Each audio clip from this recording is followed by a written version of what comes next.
우리나라가 한참 못 살 때는 다른 나라 도움받고 살았죠. 대한민국은 전부가 구제 대상이었습니다.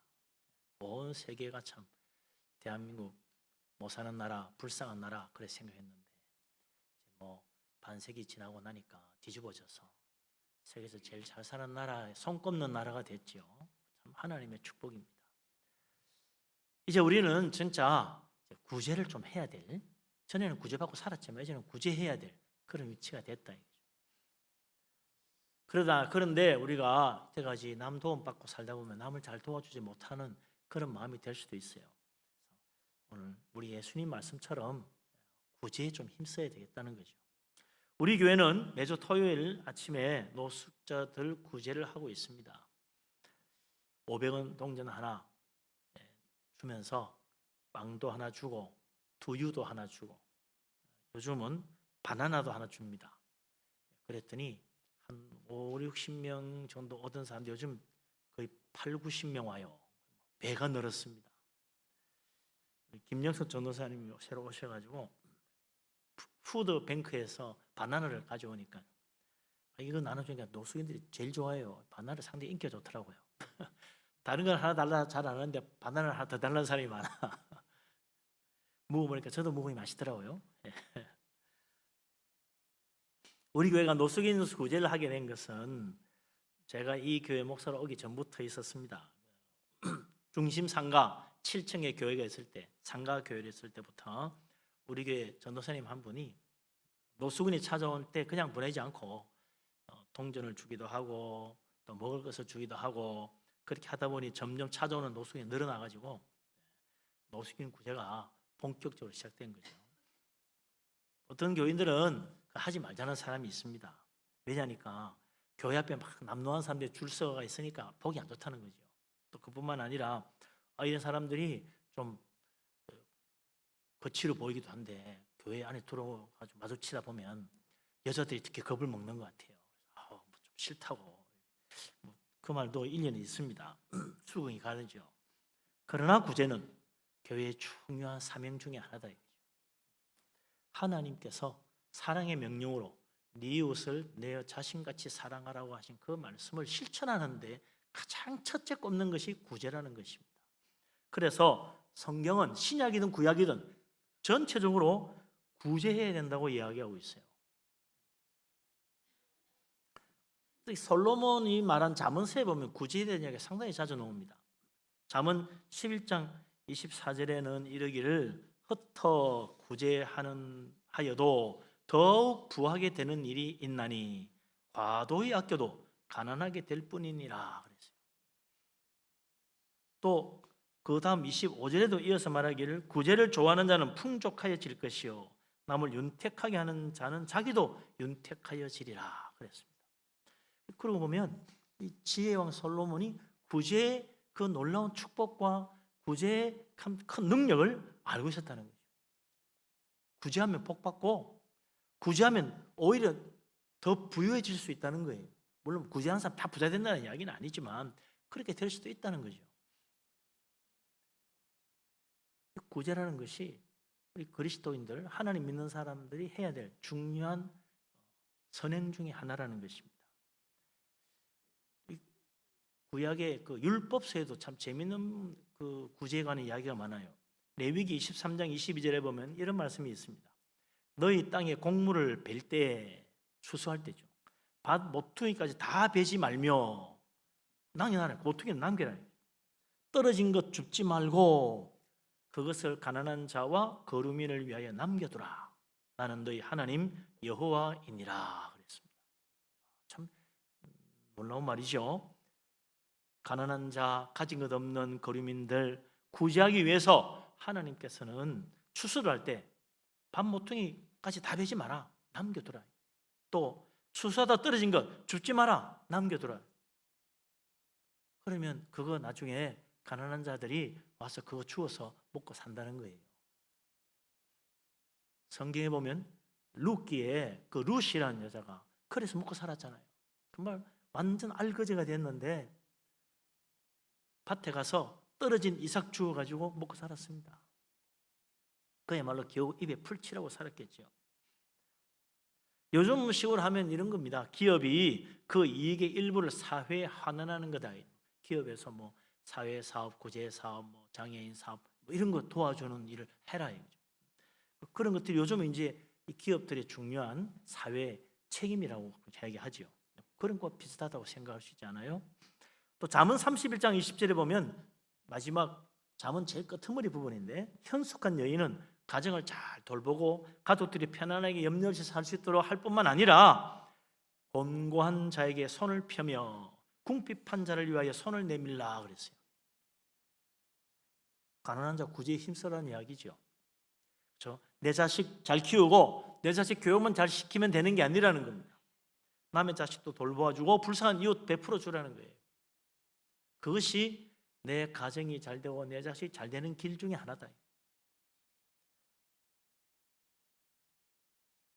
구약에만 이런 이야기가 있는 게 아닙니다. 신약 성경에도 교회가 구제에 힘썼다는 것을 여러 군데 찾아볼 수 있습니다.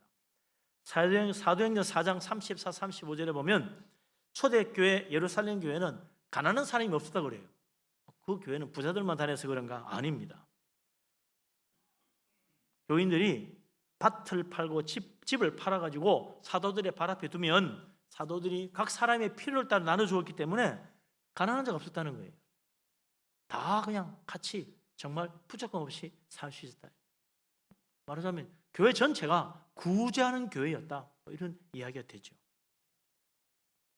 구체적으로 또 사도행전 6장 1절에 보면 그 예루살렘 초대교회는 가난한 가부를 위하여 매일 구제를 했다. 일주일에 한 번도 아니고 매일 했어요. 매일 구제를 해줬다. 매일 먹어야 살아야 되니까 매일 해줬다.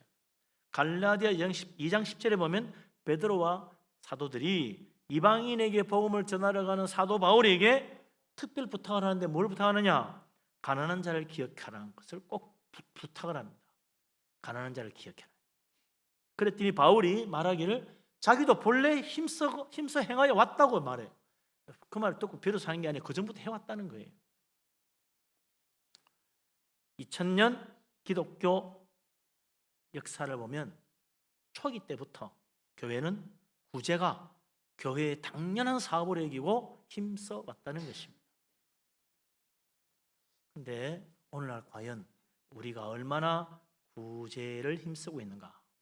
상당히 좀 약화되고 뭐 미미하게 짝이 없는 경우도 많지요. 구제는 뭐 특별히 구제하는 교회만 하는 것처럼 생각한다 이거죠. 모든 교회가 해야 될 가장 중요한 사업 중에 하나가 구제 사업입니다. 더구나 우리 총회 헌법에 보면 집사는 구제에 힘쓰라고 되어 있어요. 집사하는 일 중에 제일 큰 일이 구제에 힘쓰는 겁니다. 그런데 오늘날 교회 집사님들은 교회 봉사만 하면 전부 다 끝난 걸로 생각한다. 사실은 구제가 내 하는 일의 절반은 돼야 될 거라. 오늘 잊혀진 사업, 직분에 잊혀진 중요한 사명, 그게 구제가 되고 있다는 것입니다. 우리 한국 교회가 이거 다시 회복해야 될 일. 뭐 다 잘 살게 되는데 구제할 게 있냐고요? 지금도 구제할 게 얼마나 많은지 몰라요. 우리 교회가 이런 면에서 좀 더 힘써야 되겠다는 그런 생각이 들어요. 예수 그리스도께서도 구제를 힘쓰라고 가르치셨고 또 구제를 직접 힘써서 행하셨습니다. 예수님이 구제에 무슨 한 적이 있나? 요한복음 13장 29절에 보면 예수님께서 십자가 지시기 전날 돈괴를 맡고 있는 가룟 유다에게 가서 네 일을 하라 하고 내보내시는 장면이 나오는데 다른 모든 제자들이 생각하기를 가룟 유다에게 원래 돈괴를 맡아가지고 있으니까 뭐 필요한 물건을 사라고 하나 보다, 아니면 가난한 자 구제를 하라고 주님이 말씀하신가 보지, 이렇게 생각했다는 거예요. 그거는 예수님이 평소에도 돈괴를 맡은 그 헌금함이죠. 헌금함 관리를 하고 있던 이 가룟 유다에게 필요한 물건을 사기도 하지만 가난한 자 구제를 하라고 늘 자주 지시를 했다는 것입니다. 그뿐만 아니라 마가복음 10장 21절에 보면 유명한 이야기가 나오죠. 젊은 청년이 예수님을 찾아왔습니다. 그는 부자였어요. 모든 계명을 다 지켰다고 자신 있게 말합니다. 그때 예수님께서 그에게 말하기를 네가 온전하고 잘진데 가서 내게 있는 것을 다 팔아 가난한 자들에게 주라. 그리하면 하늘에서 보화가 네게 있으리라 그랬습니다. 율법과 계명만 잘 지키면 믿음 좋은 것이 아니다 그 말이죠. 네 가진 것으로 가난한 자 구제에 힘써야 정말 믿음 좋은 것이다. 그걸 주님이 그 젊은 청년에게 말씀하신 거예요. 교회 생활 열심히 하고 예배만 잘 드리고 성경만 잘 보고 기도 열심히 하면 믿음 좋은 거냐? 아니라 이거죠. 구제에 힘써야 진짜 믿음 좋은 것이라고 주님이 말씀하신 거예요. 우리 이 말씀 듣고 그냥 야, 너 재산 다 팔아 가난한 사람 좀 나는 그냥 못 먹고 살아 그 생각만 해요.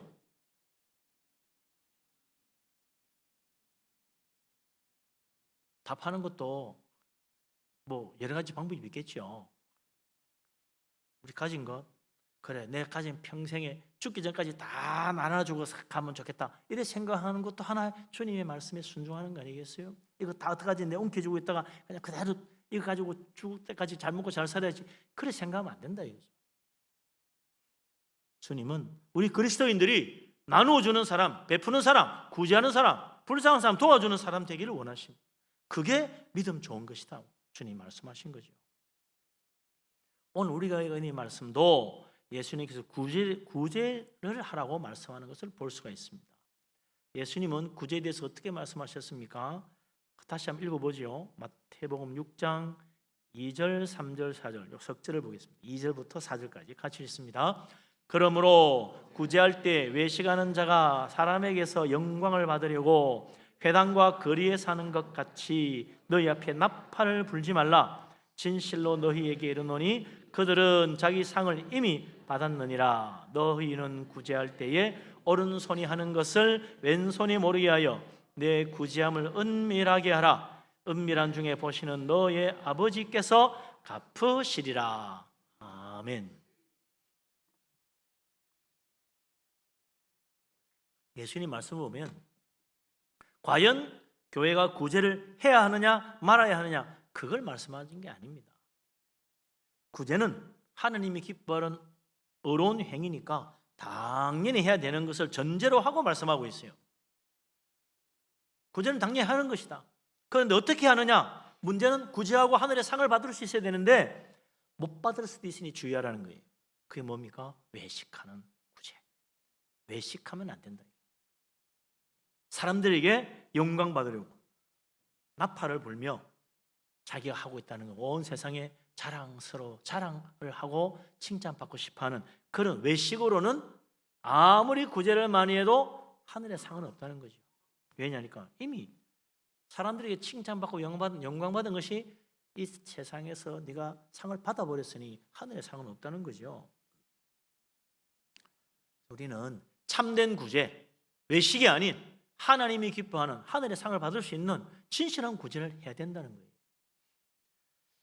우리가 주님을 따르는 자라면 당연히 구제에 힘써야 할 것입니다. 이제부터 우리 마음에 그래 나도 구제 좀 해야 되겠구나 이런 마음으로 주님을 따르고 또 사랑하는 마음으로 연약한 자, 가난한 자, 불쌍한 사람 도와주는데 손을 펴서 우리 하나님 앞에 축복받을 수 있는 복된 사람 다 되시기를 주님의 이름으로 축원합니다. 아멘. 구제 꼭 해야 되는가? 지금도 그런 생각하는 사람이 있을지 모르겠어요. 왜 구제를 꼭 해야 되지? 교회 가서 예배만 잘 드리고 기도 열심히 하고 성경 많이 보면 되는 거 아닌가? 구제가 옳은 일이고 선한 일이니까 해야 되는 것일 뿐만 아니라 구제에는 놀라운 축복이 있다는 거예요. 구제하면 복을 받습니다. 우리 앞에도 봤지만 구제를 하면 오히려 더 윤택해지고 더 부해질 수가 있다는 거예요. 복 받는 길이다. 그뿐만 아니라 구제는요 참된 신앙, 올바른 회개를 했는지를 보여주는 지표가 된다는 거예요. 그래서 세례 요한이 와서 회개의 세례를 전할 때 사람들이 와가지고 회개하면서 세례를 받으면서 어떻게 하면 앞으로 우리는 어떻게 해야 되겠습니까? 그러니까 누가복음 3장 11절에 뭐라 그러냐면 너희 옷이 두 벌이 있으면 없는 자에게 나누어 주라. 먹을 것도 너는 여유가 있으면 없는 사람에게 나눠주라는 거예요. 먹을 것도 그렇게 하고 옷이 두 벌인 사람 한 사람 나눠줘요. 내가 정말 참으로 회개했다면, 내가 정말 하나님 믿고 신실한 믿음으로 살고 있다면 가진 것을 나눠주는 구제하는 자가 되어야 된다는 거예요. 그게 회개의 열매고 진실한 회개의 표시라. 나 회개했습니다 라고 말만 하면 안 된다는 거예요. 실제로 회개의 열매가 나와야 된다는 겁니다. 내가 정말 하나님 기뻐하는 올바른 믿음을 가지고 있는지, 내가 정말 제대로 회개했는지 살펴보려면 구제하는가를 봐야 된다는 거예요.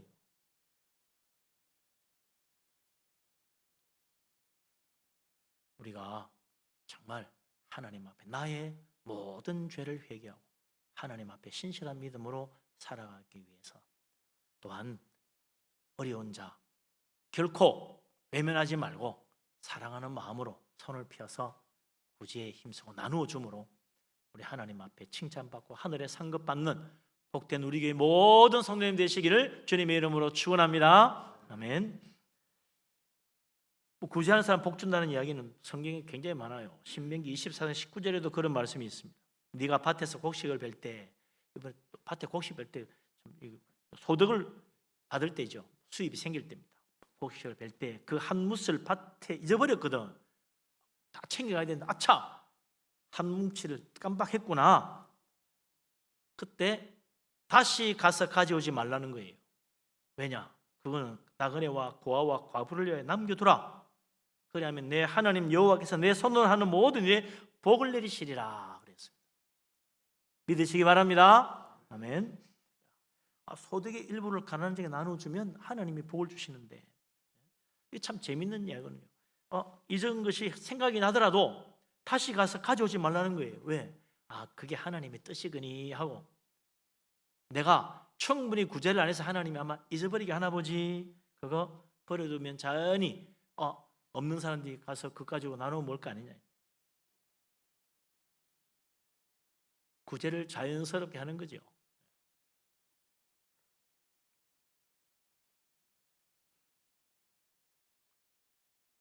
구제한다는 거, 이것이 우리 그리스도인들이 해야 될 중요한 의무라는 거죠.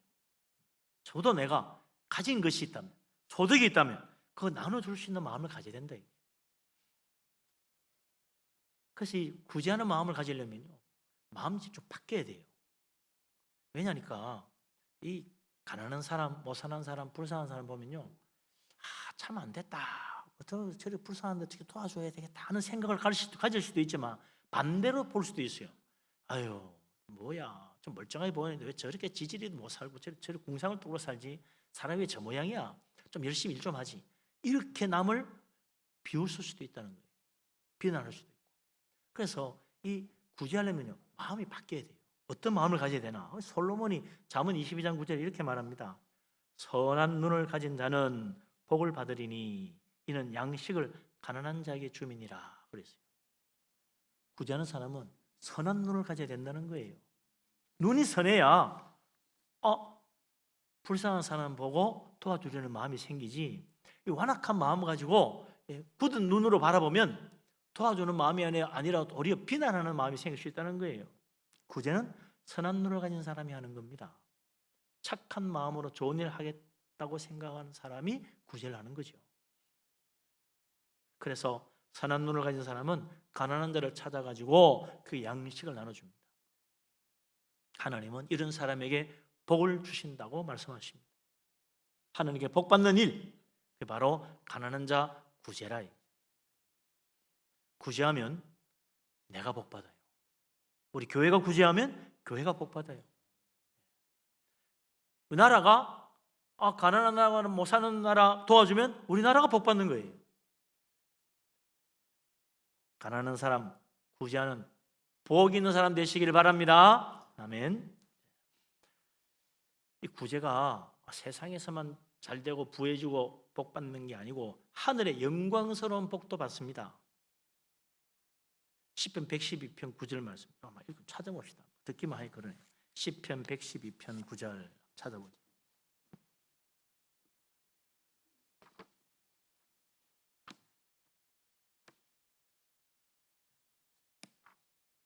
시편 112편 9절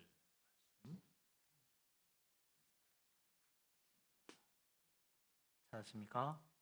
같이 한번 읽어볼까요? 그가 재물을 흩어 빈궁한 자들에게 주었으니 그의 의가 영구히 있고 그의 뿔이 영광 중에 들리리로다. 아멘.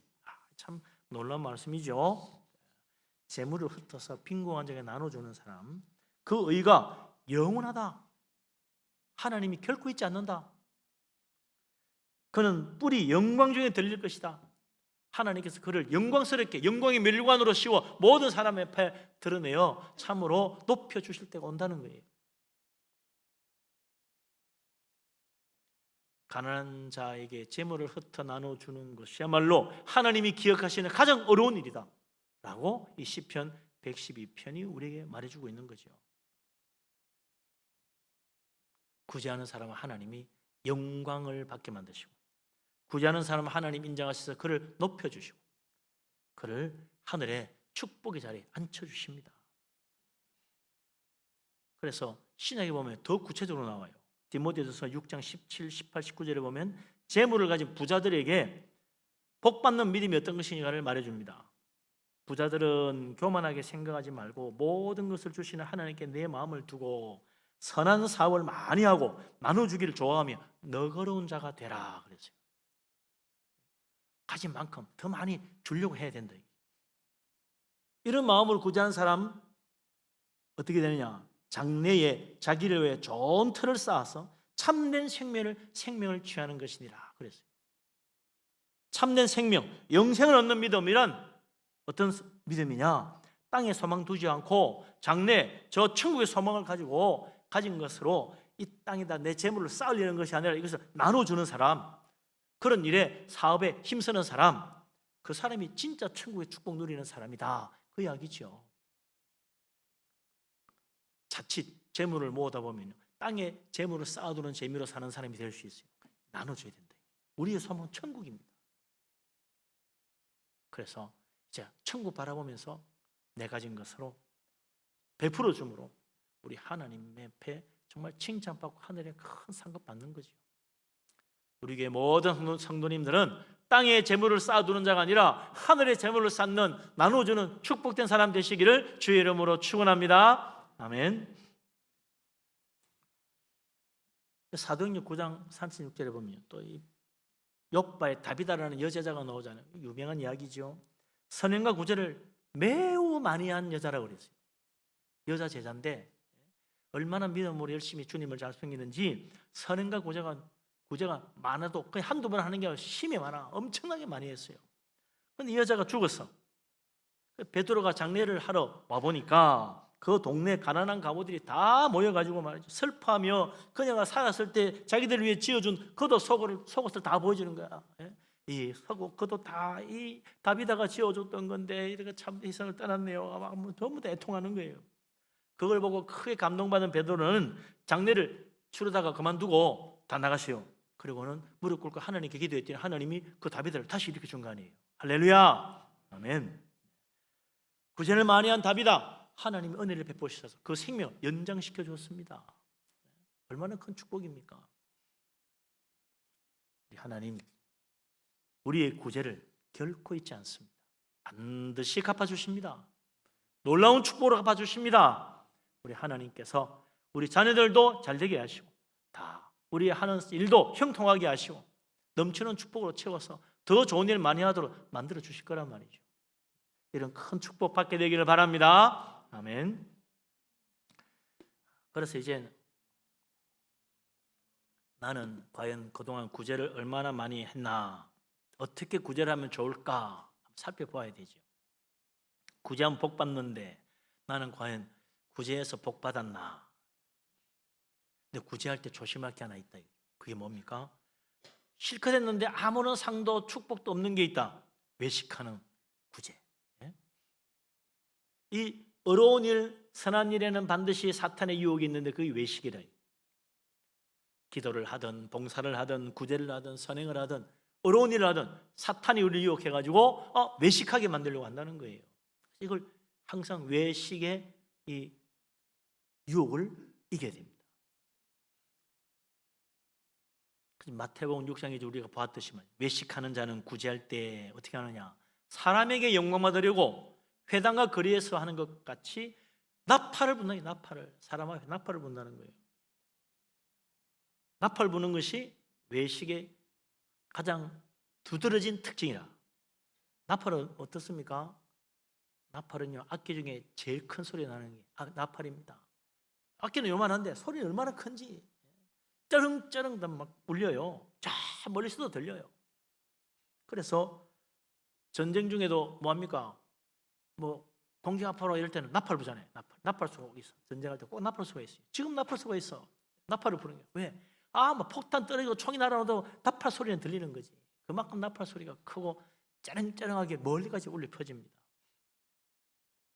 나팔을 분다는 게 결국 뭡니까? 할 수만 있으면 많은 사람에게 내 이 좋은 일을 좀 보여주고 싶다. 다들 좀 잘 들으세요 하고 막 뭘 외치고 싶다는 거예요. 그게 나팔 부는 거지. 나팔 부는 구제는 하늘에 상이 없습니다. 땅에 복도 없습니다. 이미 상 받았으니까. 외식을 우리는 주의해야 된다. 이것만 잘 해치고 정말 사랑하는 마음으로 베풀기 시작하면 하나님 엄청난 복을 받는 거예요. 구제하고 좋은 일하고 혹시라도 남이 나를 칭찬 안 해줘도 절대로 섭섭하게 생각하지 마세요. 오히려 잘 됐구나. 그래, 오히려 잘 됐구나. 혹시 남이 또 비난한다면 더 기뻐해야 돼. 할렐루야. 하나님, 내가 한 일은 완전히 감추어지고, 이렇게 때로는 좋은 일 했는데도 비난도 받는군요. 이게 믿음의 박해라.